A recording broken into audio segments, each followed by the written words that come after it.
बिस्मिल्लाहिर्रहमानिर्रहीम। अस्सलाम वालेकुम। मेरा नाम डॉक्टर हसन नसीम है। मैं नेफ्रोलॉजिस्ट हूँ। ओपीडी ऑनलाइन के पोर्टल से मैं आपसे मुखातिब हूँ। नेफ्रोलॉजिस्ट जो होता है वो माहिर अमराज़ गुर्दा होता है।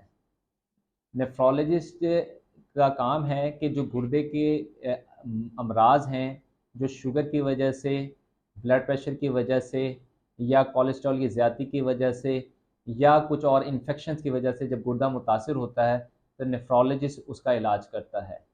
और हमने सबसे पहले ये बताना है कि गुर्दा ज़िंदगी के लिए क्यों ज़्यादा इम्पॉर्टेंट है। गुर्दा जो है वो एक वाइटल ऑर्गन है। जिस तरह दिल, दिमाग के बगैर ज़िंदगी मुमकिन नहीं है, इसलिए गुर्दा भी एक अहम जिस्म का उज़्व है। एक आम इंसान के लिए गुर्दे की बीमारी को जानना बहुत ज़्यादा ज़रूरी है, क्योंकि गुर्दे की बीमारी आजकल बढ़ रही है और इससे शरह अमवात भी ज़्यादा हो रही हैं। एक मोहतात अंदाज़े के मुताबिक हर 8 से 10वां बंदा जो है वो गुर्दे के मर्ज़ में मुब्तला है। और इसकी जो कॉमन वजूहात हैं जो उसमें शुगर, ब्लड प्रेशर, कुछ किडनी के अपने इन्फेक्शन जिनको हम ग्लोमेरुलनेफ्राइटिस कहते हैं, kidney stones, over the counter medicine जिसमें पेन किलर्स और हकीम की दवाइयाँ और होम्योपैथी की मेडिसिन शामिल हैं। इन तमाम बीमारियों के बाद जब गुर्दा मुतासिर होता है तो एक आम इंसान को पता होना चाहिए मैंने किस डॉक्टर से रुजू करना है। इससे पहले मैं आपको गुर्दे के बारे में थोड़ा-सा बताऊँ कि गुर्दा हमारे जिस्म में क्या काम करता है।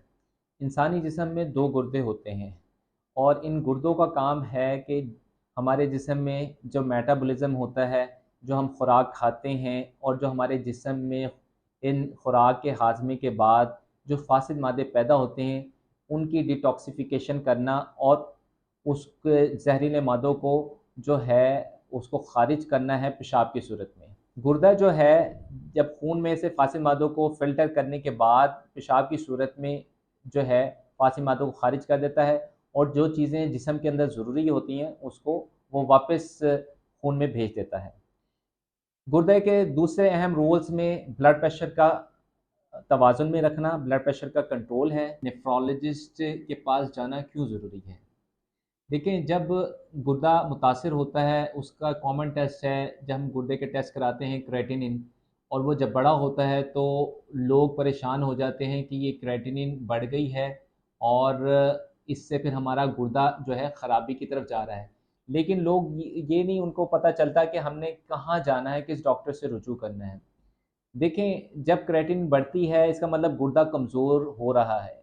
जब आप नेफ्रोलॉजिस्ट के पास जाते हैं तो वो इस बात का तयन करता है कि गुर्दा जो है वो किस वजह से ख़राब हो रहा है।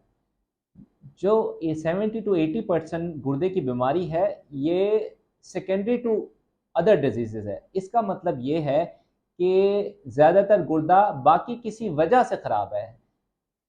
मिसाल के तौर पे अगर किसी की शुगर कुछ अरसे से बहुत ज़्यादा अनकंट्रोल जा रही है, शुगर का एरेटिक कंट्रोल है, शुगर कम या ज़्यादा हो रही है और उसके बाद वो गुर्दे के टेस्ट ख़राब हो रहे हैं, तो नेफ्रोलॉजिस्ट इस बात को तय करता है कि जी शुगर का कंट्रोल मुनासिब होगा, उसके बाद जो है गुर्दा बेहतर हो जाएगा। इस तरह कुछ पेशेंट्स में ब्लड प्रेशर अनकंट्रोल जा रहा होता है, उसकी कोई भी वजह हो सकती है कि वो नमक का इस्तेमाल ज़्यादा है या दवाइयाँ उन्होंने छोड़ी हुई हैं या कोई और बीमारी ऐसी है जिसकी वजह से ब्लड प्रेशर और बढ़ रहा है, तो उसका कंट्रोल होगा तो गुर्दा खुद ब खुद बेहतर हो जाएगा।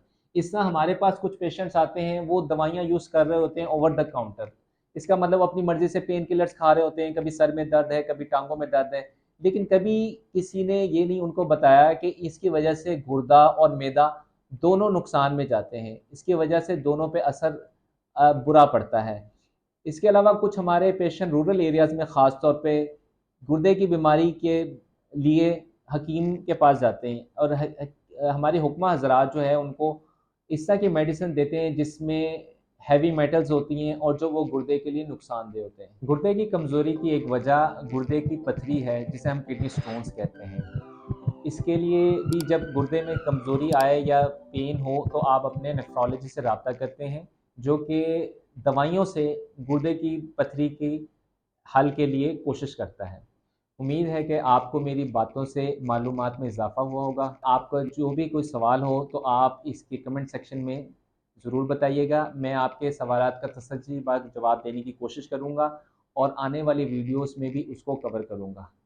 आपसे इजाज़त चाहता हूँ। अस्सलाम वालेकुम।